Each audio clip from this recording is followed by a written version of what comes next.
Et bonjour, ici Sébastien, j'espère que ça va bien. Aujourd'hui, je vous parle du film Red Sonja, ou en français, c'est Sonia la Barbare, ici en format Blu-ray, aussi disponible en format DVD chez VVS Film depuis le 14 octobre 2025.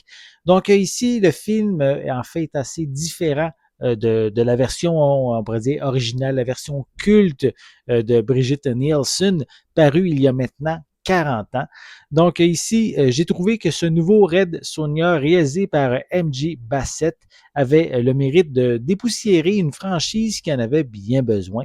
Mathilda Lutz dépeint une Sonja plus vulnérable et solitaire, une approche que j'ai quand même trouvée rafraîchissante par rapport à l'héroïne invincible à quoi on s'attendait. Le film établit bien son intrigue de vengeance et de quête du savoir avec un empereur en fait l'empereur Dragon, qui est joué par Robert Sheehan. Je dirais que son ton un peu du personnage est peut-être un petit peu trop exagéré aussi pour être vraiment une menace, je trouve, pour être la menace principale. Il manque justement de frayeur, je dirais. Cependant, je dois avouer que l'exécution souffre aussi un peu pour son aspect, je dirais, bas budget, low budget. Les fonds verts et le grand usage de CGI rendent souvent l'action, je dirais, moins percutante et physique que qu'est-ce que le genre justement exige. Malgré cela, mais c'est quand même un divertissement, pardon, que je dirais plein d'énergie, que je salue aussi l'audace d'avoir ramené cette guerrière à l'écran.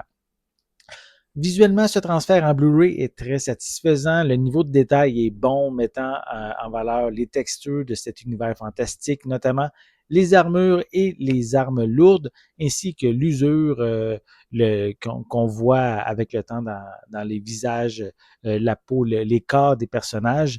Les détails justement de la peau sont bien rendus et les costumes sont bien texturés également. Pour les pistes sonores, elles sont offertes en anglais et en français True HD 5.1 avec des sous-titres dans les mêmes langues. La version française ne semble pas être celle doublée au Québec car la mention justement doublée au Québec n'est pas indiquée à l'arrière de la pochette.